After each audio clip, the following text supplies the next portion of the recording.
Hello? Hello? Hello? Is this thing recording? Okay. Welcome, my fellow Yu-Gi-Oh fans, to yet another deck building strategy guide video, featuring, by popular vote, to even my surprise, the Deadly Toy Collection, the Demonic Animatronics, no, not those ones, the Frightfurs. Today, using these pre-recorded messages, I'll take you on a tour through the Frightfur factory, and I'll walk you through the list of monsters I use and the different plays and combos I've learned since first building it. Interestingly, the Frightfur deck was the first deck I ever built in both TCG and Master Duel. They were even the first cards I got when I first opened the Master Packs back when the game first released. How hilarious is that? But before we dive in, there's a mandatory disclaimer. This channel is not responsible for any potential wins, losses, night terrors, rage quitting, bodily injuries, or misplays that may occur due to viewing this material. All complaints will be logged, reviewed, and promptly discarded so they may never see the light of day again. You knew the risks, so you're not allowed to sue. Please enjoy your time with us today. With that done, I'll continue. The deck is used in the Yu-Gi-Oh! Arc 5 anime by main character Sora, a child soldier who served Duel Academy in the Fusion Dimension, with him being an Obelisk Blue.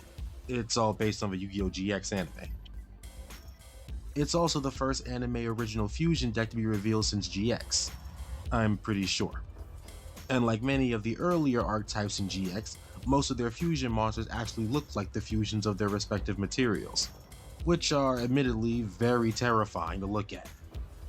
I certainly wouldn't want to spend 5 nights alone with them, that's for sure. Like my previous decks, this build contains 60 cards, and as I'm sure you've already guessed, it doesn't rely on external archetypes, making it a pure build. I'll also be organizing the cards a bit differently than before due to the deck's unique nature. Appropriate for a fusion deck, 2 unexpectedly compatible archetypes make up the main deck: the adorable fairy type Fluffals and the razor sharp fiend type Imps. Meanwhile, the Frightfurs mostly make up the extra deck, making 3 archetypes in total. Its two-faced nature, with each archetype having unique strengths, weaknesses, and aesthetics, perfectly represents the character Sora, and allows for diverse and strategic gameplay. To kick things off, I'll start with the first of the 3, the adorable Fluffals.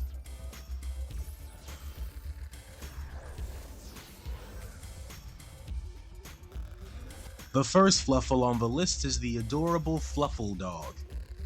When he's summoned from the hand, he'll fetch another Fluffal or Edgem Sabers from the deck and add it to your hand. He's one of the most important Fluffals, so keep him at 3. Next is the gluttonous little vermin, Fluffal Mouse.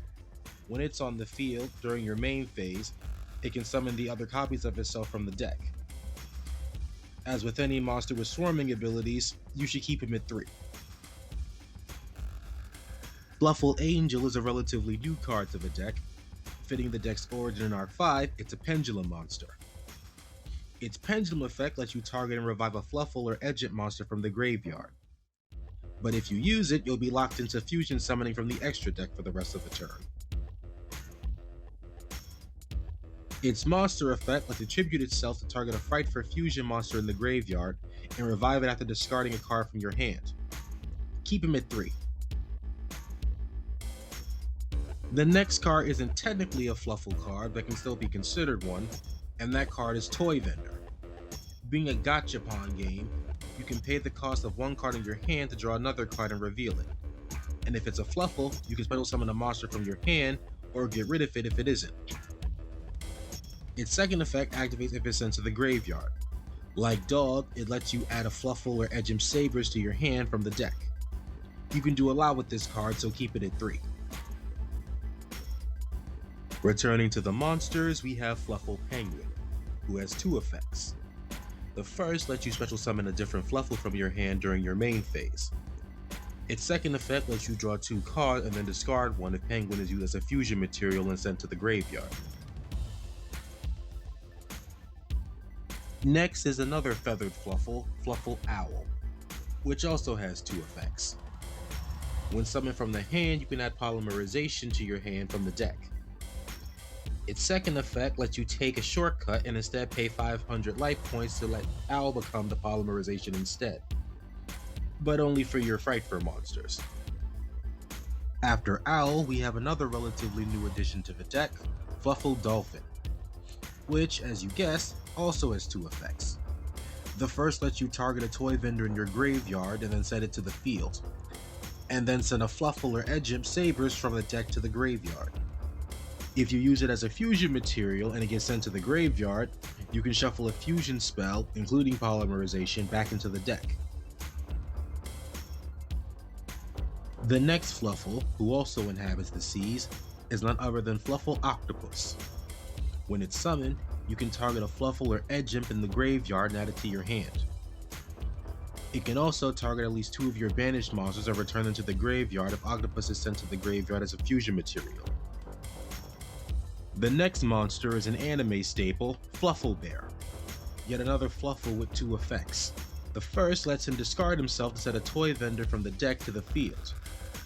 His second effect lets him tribute himself to target a polymerization in the graveyard and return it to your hand. The final Fluffal on this list is Fluffal Wings. It has a graveyard effect that can only be activated if you control toy vendor. You can banish it and one other Fluffal from the graveyard to draw a card, and send the toy vendor on your field to the graveyard to then draw another card. Alright, that's all for the Fluffals. I'll call back later to review the next part of the list, the Imps.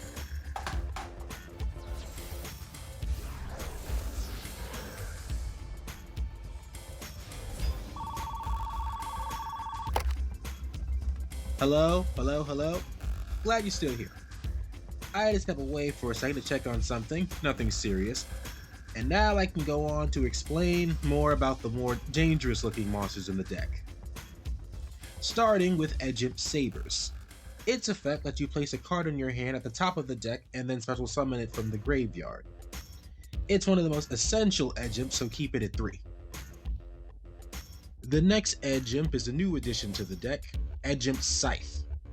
Its primary effect allows you to reveal Scythe in your hand and fusion summon a Frightfur monster using materials from both your hand and your field. Its second effect lets it be banished from the graveyard to prevent your fusion monsters from being destroyed by battle or card effect. Once per turn. Keep it at 3. The next card is one that I'm sure many will be familiar with, especially the branded players, Imp Chain. Its first effect lets you add another copy of itself to your hand if it declares an attack. Its second effect, which again, I'm sure everyone else already knows, is that you can add a Frightfur card to your hand from the deck if Chain is sent from the hand or field to the graveyard. Keep it at 3.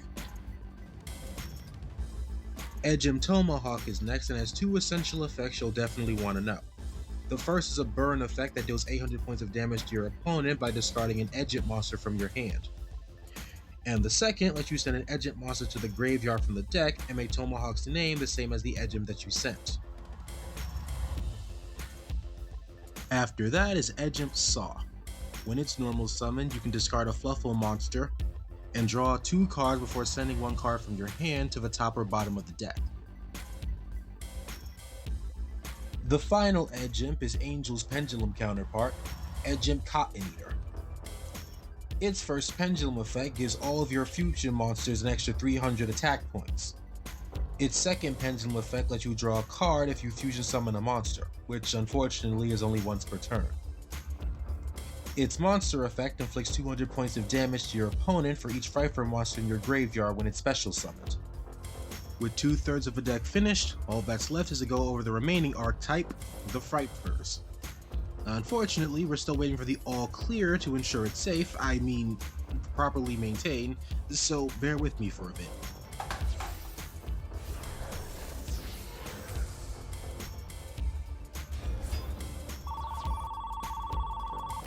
Hello?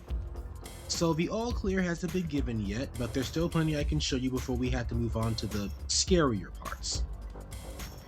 First, we'll start with the Frightfur spell cards, starting with the all too familiar Searcher, Frightfur Patchwork. Its effect lets you add an Imp monster and a polymerization to your hand from the deck, though I'm sure the branded players already knew that. Honestly, I'm still surprised it never ended up on the ban list given how much non-Frightfur decks abuse it. Keep it at 3. Moving on, we have one of my favorite Frightfur cards, I'll explain why later, Toy Parade. Its effect lets you target a dark attribute Frightfur monster summoned from the extra deck, and make it gain an extra attack every time it destroys a monster by battle and sends it to the graveyard. However, only the monster that you targeted can attack that turn. It also has a graveyard effect that banishes itself to add a level 4 lower Edgent monster from the graveyard to the hand if you control a fairy type monster. After Parade, we have Frightfur Fusion, which is basically a Necro fusion that can also use monsters on the field, not just in the graveyard. Next is our current location, the Frightfur Factory, where all the fusion monsters are mass produced for various uses. Its effect lets you banish a fusion spell from the graveyard to fusion summon a Frightfur monster. Its second effect activates if it's sent to the graveyard, targeting and adding a banished Frightfur fusion to your hand. When a Frightfur is broken, Frightfur Repair is there to return it to its factory settings, as shown by the 3 angels reverting Frightfur Bear back into its Fluffal counterpart. The card art even reminds me of the repair scene from Toy Story 2. Its effect lets you target a fusion monster in your graveyard, return it to the extra deck, and summon a Fluffal or Edgent monster from the graveyard. You can also banish the card from the graveyard if it'll summon a Fluffal or Edgent from your hand. Next is the Edgent version of Toy Vendor, Frightfur Jar. Like Toy Vendor, it lets you discard a card to draw a new one, and if you draw an Edgent, you can destroy a card on the field without targeting. If you don't draw an Edgent, you'll have to place one of the cards in your hand on the top or bottom of the deck. Also, if Jar is sent to the graveyard, you can target one of your opponent's monsters and half its attack points until the end of the turn. Finally, we have the optional counter trap Frightfur March. It negates any effect your opponent activates that targets a Frightfur monster you control, and destroys the card from which the effect came. It also allows you to send the targeted monster to the graveyard and summon a Frightfur Fusion monster in its place. Unfortunately, you'll have to banish it during your next end phase. Now, the all clear hasn't been given yet, so we'll need to rush through the fusion section of the tour before they get angry. Before they ship out. The first Frightfur Fusion is Frightfur Wolf. It can be summoned using Edgem Sabers and any number of Fluffal monsters, gaining an extra attack for each material used. Next is Frightfur Tiger. Like Wolf, it uses Sabers and any number of Fluffals to be fusion summoned. Its effect lets you target and destroy a number of cards on the field less than or equal to the number of materials used to summon it. It also grants an additional 300 attack points to all your Frightfur monsters for each Fluffal and Frightfur monster that you control. Sora's main monster, Frightfur Bear, is next. Its effect lets him equip a monster he destroys in battle to himself as an equip spell, which also grants him an additional 1000 attack points.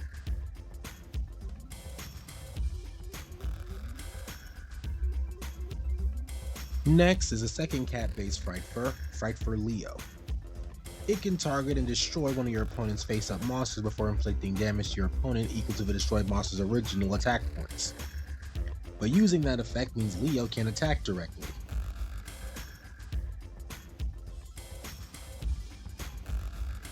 The following monster is a new addition to the archetype, Frightfur Cruel Whale. When it's first fusion summoned, you can target a card on you and your opponent's field and destroy them both. Its second effect lets it target a fusion monster you control and gives it an attack boost equal to half its original attack points by sending a Frightfur card from the deck to the graveyard.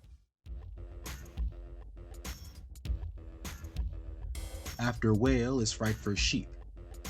Its primary effect makes it so your opponent can't activate cards or effects when it battles. Its second effect is also interesting, as it can revive itself from the graveyard once per turn with an extra 800 attack points if it's destroyed by a battle or card effect. Returning to the sea, we have Frightfur Kraken. Its first effect lets it target and drag one of your opponent's monsters into the depths, but renders it unable to attack directly. Its second effect lets it attack twice, and its third effect lets it switch itself into defense mode if it attacked that turn. The next fusion monster looks the least like a fusion, Frightfur Daredevil. His first effect deals 1000 points of damage if he destroys an opponent's monster by battle. He can also deal 500 points of damage for every Frightfur monster in your graveyard if he leaves the field because of an opponent's card.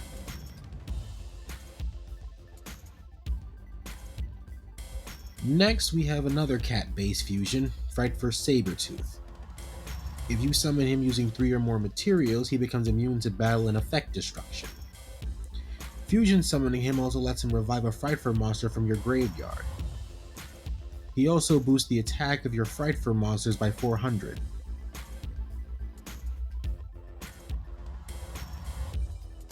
Next to last, we have one of the powerhouses of the archetype, Frightfur Chimera. It actually shares similar effects with Frightfur Sheep and Frightfur Bear. Like Sheep, it can prevent card effects from activating when it battles, and like Bear, it steals the opponent's monsters that it destroys from the graveyard to make itself stronger. Though unlike Bear, it doesn't attach monsters to itself.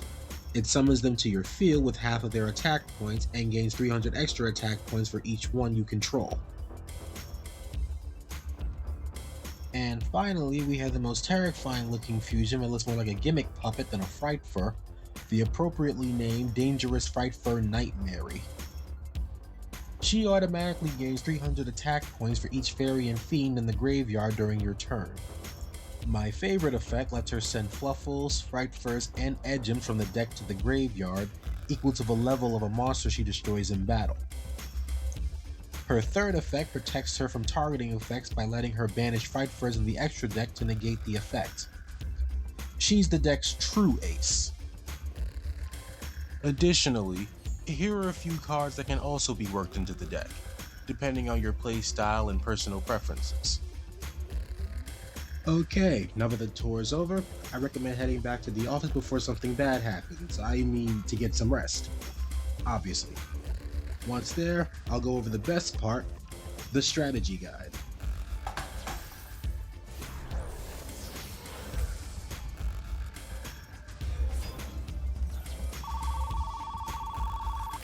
Hello? Oh, looks like you made it back in one piece. Now we can get down to the real business at hand. As a pure fusion-based build, I'm sure you've noticed that there are no hand trap monsters in the list. That's a deliberate choice made to maximize efficiency, which, believe me, you'll definitely need. Plus, adding restrictions like that allows you to draw out more power from your deck. Fitting for a fusion deck, swarming, searching, and graveyard effects are the primary methods used by the Fluffal and Edgent monsters for getting the resources needed as quickly as possible, while the Frightfurs rely on brute strength, removal, and burn effects to come out on top. Since there are many different effects to consider and several potential combo sequences, I'll try to be as methodical as possible when explaining them. And for the sake of time, I'll only mention the cards that were on the list earlier.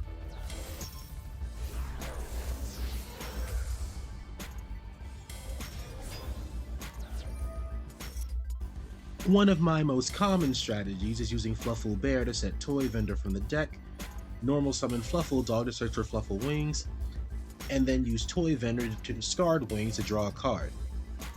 In this instance, whether you draw another Fluffal or not is irrelevant, because the next step is usually to activate Wings effect in the graveyard to draw 2 cards and add another Fluffal or Edgem Sabers to your hand, depending on the situation.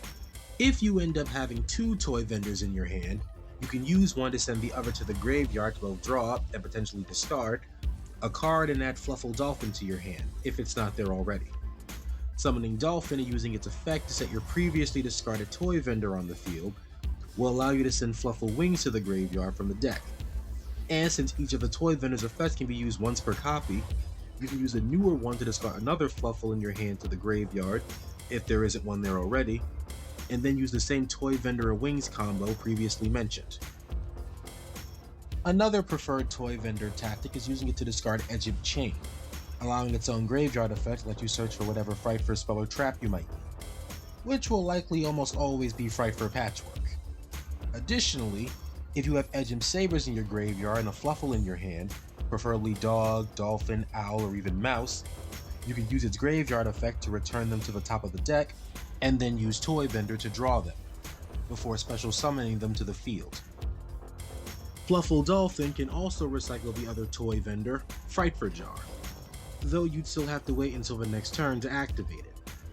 And since it's recognized as a Toy Vendor, the Fluffal Wings combo can be used for it too, though instead of adding a specific monster to your hand, you'll instead be weakening your opponent's monster, which isn't a bad trade-off.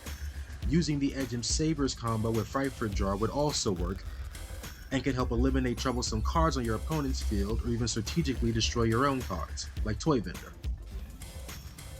Alright, that's enough about the gachapons for the time being. It's time we moved on to the various searching, deck thinning, and recycling combos essential for a deck with a high card count.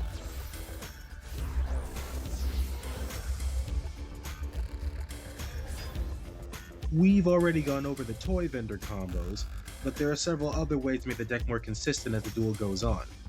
Unlike the searchers, dog, owl, and chain, who can add specific cards to your hand, the deck thinners are much less precise in what you'll add, though there are several ways to circumvent the risk of being forced to discard what may be an essential card. The best way to do that is to know which cards are okay to get rid of first and strategize around that. Frightfur Repair and Toy Parade are two examples, since their graveyard effects can come in handy. But you'll need to keep a copy of each in the deck if you want to make full use of them. Frightfur Jar is also fine, but I'll get into that later. Penguin and Edge Imp Saw are the best monsters for thinning, since they both add cards to the hand at the cost of discarding one. For example, if you were to discard Mouse after using either of their effects, you can use Angel's Pendulum effect to summon it from the graveyard to the field, and then use Mouse's effect to thin things out even further by summoning the other copies of him from the deck. The end result is not only a field of monsters to serve as a wall, but also an abundance of fusion materials. The Edge Imps also have Tomahawk to help thin the deck as well, since it can send other Edge Imps to the graveyard in case you need a specific one to fusion summon, or if you just need it in the graveyard for any number of reasons. Frightfur Cruel Whale is also good for thinning the deck, so summoning him using Penguin and Saw could be a good move, especially since Whale's thinning effect increases attack points. Edge Imp Cotton Eater's Pendulum effect will also thin things further since you'll be doing a lot of fusion summoning. On that note, you have to be careful with managing your polymerizations and other fusion spells, even if about 12 copies of them are on the list. Thankfully, you can easily recycle them back into the deck, and if you're lucky, you can send the cards you don't need to the graveyard while doing so. One example of this is using Fluffal Dolphin's graveyard effect to recycle your fusion cards back into the deck from either the graveyard or banishment, eliminating the risk of banishing your fusion spells by using Frightfur Factory, which you'll need to do if you're ever in a tight spot.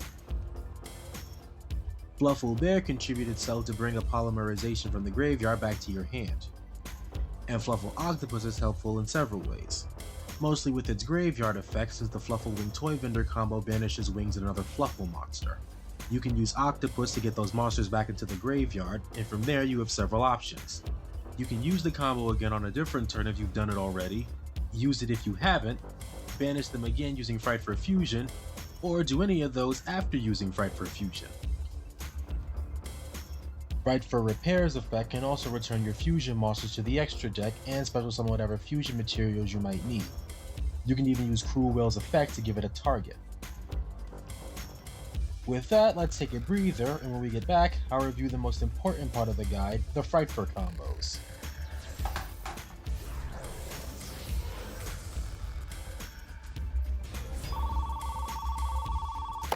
Hello? Oh, you're still here. I'm kinda surprised you held on for this long.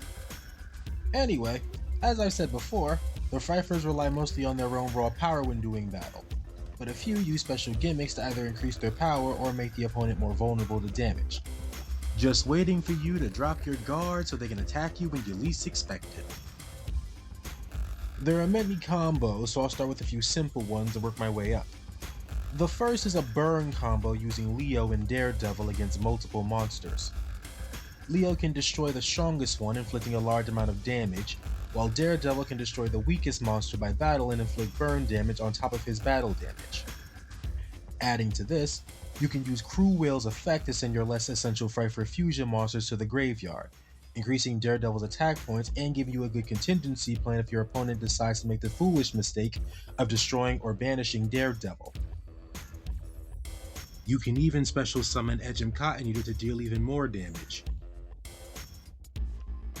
This combo is more of a brute force strategy, but it maximizes the Frightfur's attack points and potentially clears the opponent's field. The first step is to summon Tiger with enough materials, use this effect to destroy as many of your opponent's cards as possible, and then use it in 2 other materials to special summon Sabretooth. Then use Sabretooth's effect to revive Tiger, and both cats will increase each other's attack points. You can then summon Cruel Whale and use both effects to destroy another one of your opponent's cards, and further increase the attack points of one of your Frightfurs. If the board's been cleared, that's an easy win. Next is a removal / potential OTK combo using Frightfur Wolf, Frightfur Tiger, and or Frightfur Kraken. Tiger can destroy a large number of cards on the field, provided you have the resources.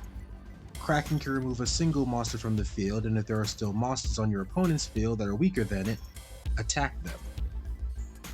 If there are no monsters to remove, Kraken can attack directly twice before Wolf, with its many attacks, goes in for the final strike. If you include Cruel Whale in the equation, you probably won't, but still, either Kraken or Wolf can do a lot more damage and end the duel quicker. Next up, I'll go over one I've already mentioned, Cruel Whale's Destruction effect. The ideal time to summon it is on your opponent's turn when you have at least one other card on your field. That way you won't waste the crucial Edgem Scythe in your graveyard. If you happen to have Frightfur Sheep on the field when it's summoned, you can destroy it and then use its graveyard effect to revive it with more attack points. Another option is summoning it while you have an indestructible Sabretooth, so only your opponent loses a card on the field. Its most important effect has a lot of potential, since it increases the attack of one of your fusions, and if you send Frightfur Jar as the cost for the effect, you can weaken one of your opponent's monsters, and since it's a soft once per turn, multiple copies can spam it on the same turn. You can also take it even further with one card in particular, that being Toy Parade. Since Cruel Whale can't use it due to Toy Parade only affecting Dark Attribute Frightfurs, there are many combos you can use to take advantage of both cards. Frightfur Bear gets stronger with every monster he destroys.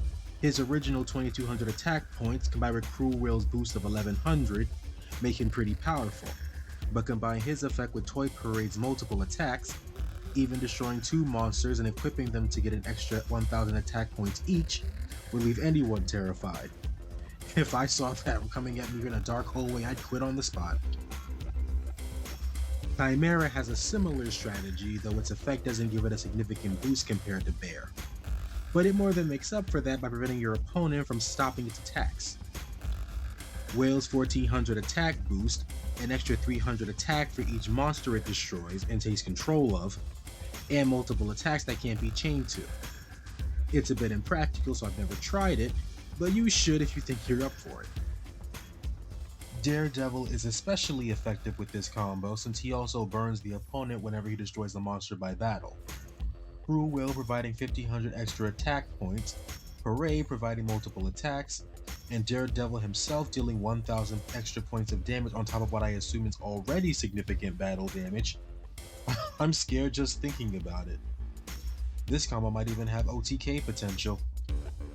Speaking of, and I know you've all been waiting for this, one Frightfur still achieves the most with this combo, and that is Nightmare. Whale providing an extra 1000 attack points, Parade giving her multiple attacks, and her own effects sending your monsters to the graveyard every time she destroys a monster with a level. She can OTK easily if she takes out several high-level monsters. I've done it several times and it's always awesome. In fact, I think I'll show it right now.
This one isn't an OTK, but it does show just how dangerous Nightmare can be in the right hands, and under the right circumstances.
Okay, that about does it for the deck strategies, at least the most significant ones. But there's still one more thing I need to go over before signing off: the deck's overall stats. But I'll go over that later. I'm pretty sure I just heard something. I'm gonna go check it out. Wish me luck.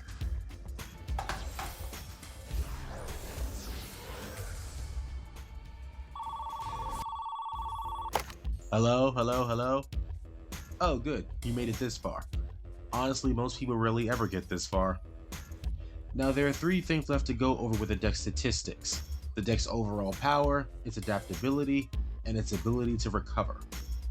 Starting with their power rating, I'm giving the deck 4 Chimera plushies out of 5.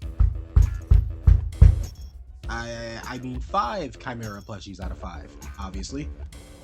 This is because of the numerous effects that they use to enhance themselves, as well as Nightmare's ability to go beyond her limits. Phew, that was close. For adaptability, I'm giving them 4 plushies out of 5. Okay, they seem satisfied with that. The deck's numerous effects allow it to have a lot of different options when dueling, which is crucial for not getting stonewalled by a hand trap or unexpected, by which I mean completely expected, cards. And finally, we have the deck's potential for recovery, and sadly, I can only give it 3 plushies. While it does have numerous recycling effects that can give it an edge, drawn out duels and potential hard choices can stop it from continuously renewing itself efficiently, which isn't exactly ideal in a desperate situation. And that's all for this Frightfur deck building strategy guide. I hope you enjoy your time on this channel, and please be sure to like, comment, and subscribe for more deck lists and more Yu-Gi-Oh! And gaming content. The sun's almost up and it's about time for me to sign off, so good luck!